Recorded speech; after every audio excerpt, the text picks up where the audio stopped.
Rick, your pulpit's a mess.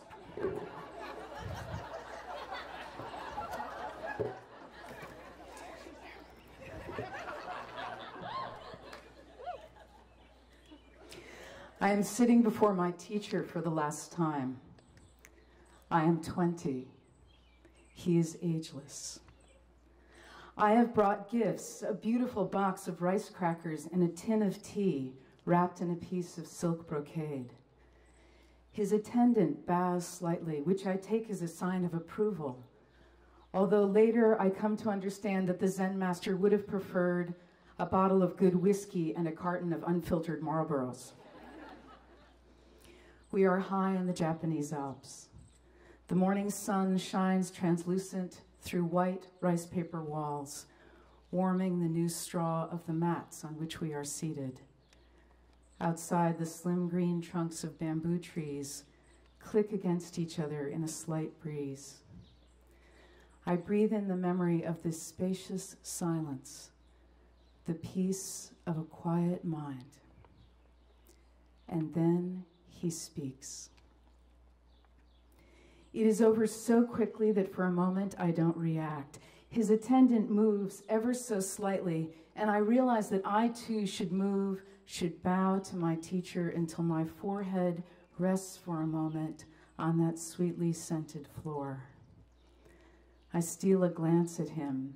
He is gazing at me. His hooded eyes crease and his lips move ever so slightly, lifting into the trace of a smile. I feel blessed. He had spoken just 2 words. I will tell you what they are. He said, "Pay attention." This morning I'm going to tell you everything I know. Don't worry, it's a short talk. I figured out that I only know 5 things.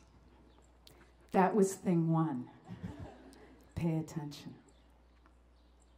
Thing 2. Mr. Bulger, the legendary driver's ed teacher at Concord Carlisle High School, is imparting his own Zen lesson. When you want to change lanes, he intones, if you want to turn, smog. Smog, he says to us, put your signal on, check your mirrors, look over your shoulder and go. Most drivers begin to make their move with the mirrors, rear view, driver's side, passenger side. They're checking for an opening before they signal, and then they speed up or slow down, trying to tuck in. That would be mozg. Mirrors, look over your shoulder, then signal, and then go. Mr. Bulger said, signal first. Signal that you want to turn, to change, and many people will let you in. Not that driving is life, and the metaphor fails miserably if you've ever driven in Boston. But consider the possibility when we signal, an opening will occur. Pay attention. Smog. Thing 3. Thing 3 is 3 things in one. The headline is, you never want a serious crisis to go to waste. Thing 3A. You know those situations when someone says or does something so shocking and you're speechless? Just say, oh. Oh. Oh. I tell you, there have been entire days during which basically I just said, oh. I send steeplejacks up onto the roof of the church to fix our exterior lighting, only to have them come right back down to tell me there's a piece of the steeple the size of a large desk that's broken off and is poised to fall into Arlington Street in downtown Boston. Oh. Cam and I are in the Grand Canyon, 2 days from civilization, 2 days from help. We drop our packs, set up our tent, and hike down toward the Colorado River. Returning at dusk, we are greeted at our campsite by a huge rattlesnake. Oh. I'm a resident assistant in my college dorm. The boys on the first floor sneak in some psilocybin mushrooms and apparently neglect to remove the poisonous fibers before they eat them. I am standing outside in the middle of the freezing Vermont winter night, waiting for the ambulances to arrive. Oh.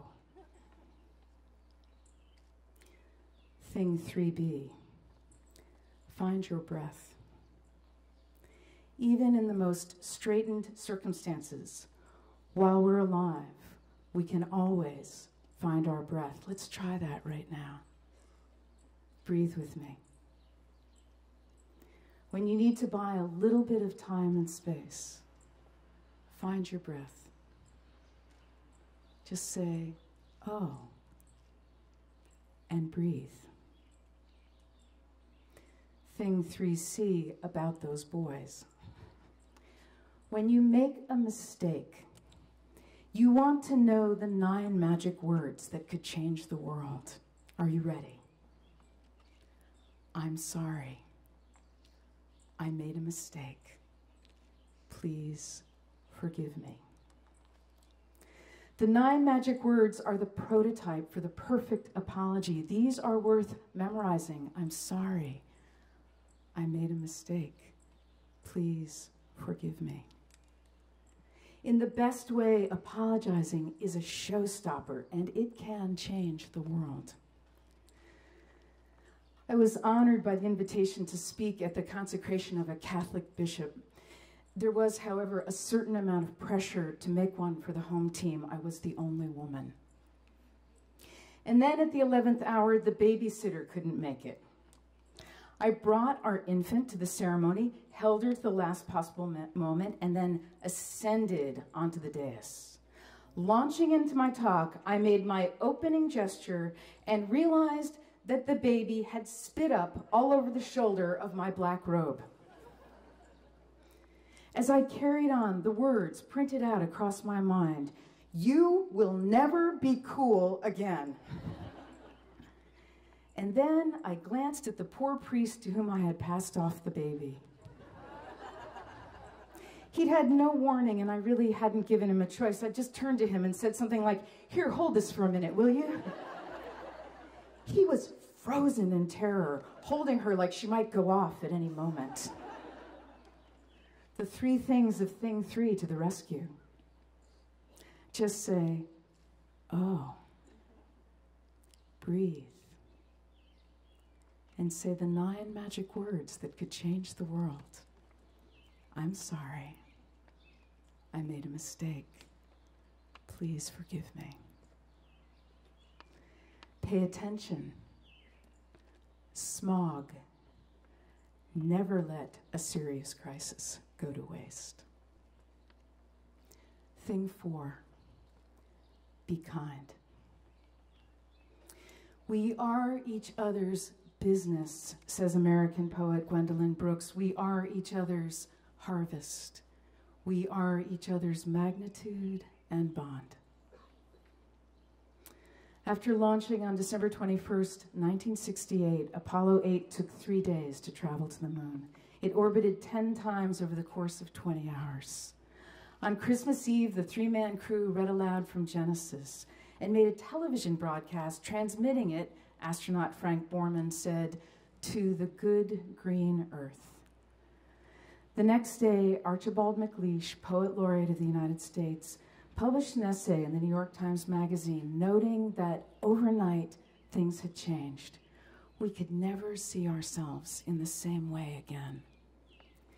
To see the earth as it truly is, he wrote, small and blue and beautiful in that eternal silence where it floats, is to see ourselves as riders on the earth together, brothers on that bright loveliness in the eternal cold, brothers who know now they are truly brothers.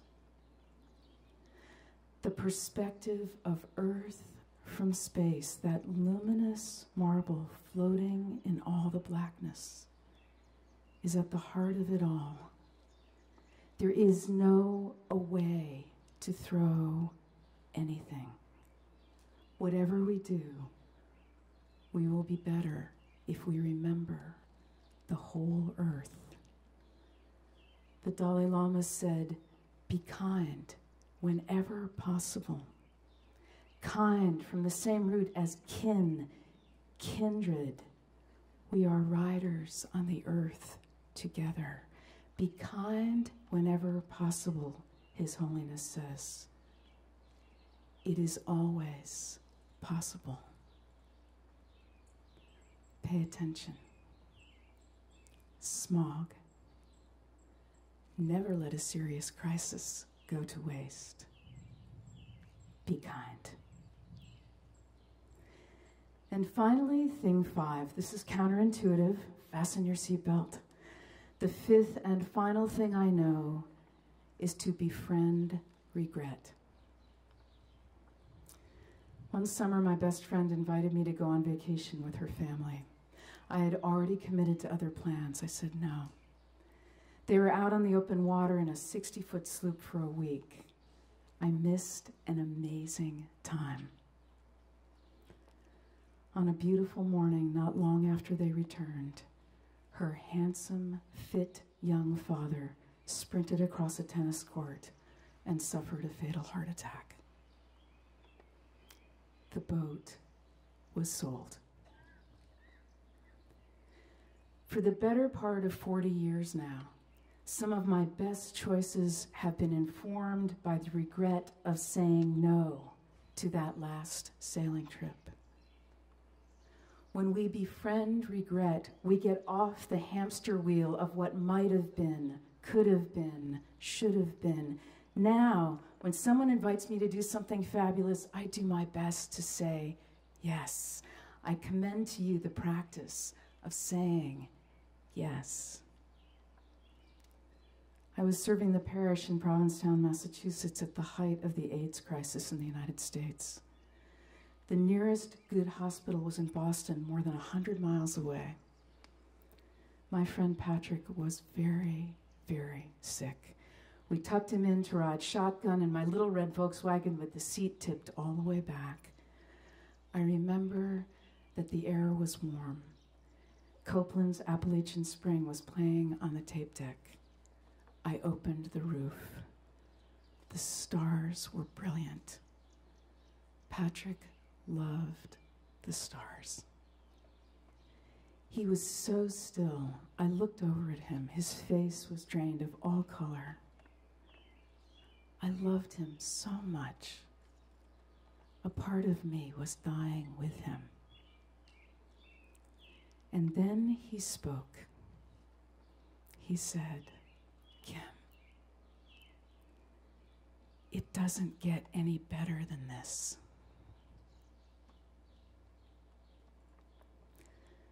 Patrick was dying, and it was a beautiful night, and we were together. Now is a gift. That's why we call it the present. When we befriend regret, we can open to the gift of the present. A woman started an outreach program to take zoo animals to people who could never go to the zoo. I'm sorry I don't know her name, but this is her story of befriending regret. She writes, in one mental hospital, we visited a group known as the Boys. The boys can be aged 18 to 48, but with a mental capacity from infant to 2 or 3 years. I had a ferret. One boy came running, yelling, touch, touch, touch. I said, you can touch him later. But when we got around to it, the feeling had left him. I just wanted to die. Tears streamed down my face. I'd missed it. She says, I'd missed it. Oh, did I miss it? But I've never missed it again. In a cancer ward, she continues, a man refused to come out of his room. He was bitter and angry. He heard there were animals. He was just a little curious. So this time, right away, I said, would you like to touch? Oh, sure, sure, he said sarcastically. With these hands, He thrust them in my face. There were no fingers left. Then he just looked down at the floor. I felt terrible, but I said, "Here then, with your palms." And he began to let us help. With each animal, he became softer. For once, there was something beside his illness. He began to cry. "This is so beautiful," he said. "I will never forget this." I'd missed it. Oh, did I miss it? But I've never missed it again. Along the way, a friend said to me, "Don't do things you'll regret." I like the concept, but alternatively, befriend regret. Pay attention. Smog. Never let a serious crisis go to waste. Be kind. Befriend regret. Pay attention. Smog. Never let a serious crisis go to waste. Just say, "Oh." Find your breath. Say the 9 magic words that can change the world. Be kind. Remember the whole earth. Befriend regret. Say yes. It doesn't get better than this. Don't miss it. My beloved young friends, studies show that 40% of churchgoers regularly fall asleep in church. Among those who are able to stay awake, more than 1/3 of those questioned look at their watch during the worship service, and 10% shake their watch thinking it must have stopped. If you have been sleeping, don't worry about the 5 things I know. Just remember this. You are loved beyond measure. If you forget, I'll be here along with this great gathered company that has poured out its all for you. Come home to Concord and we'll remind you. You are loved beyond measure. Congratulations. Bless your hearts.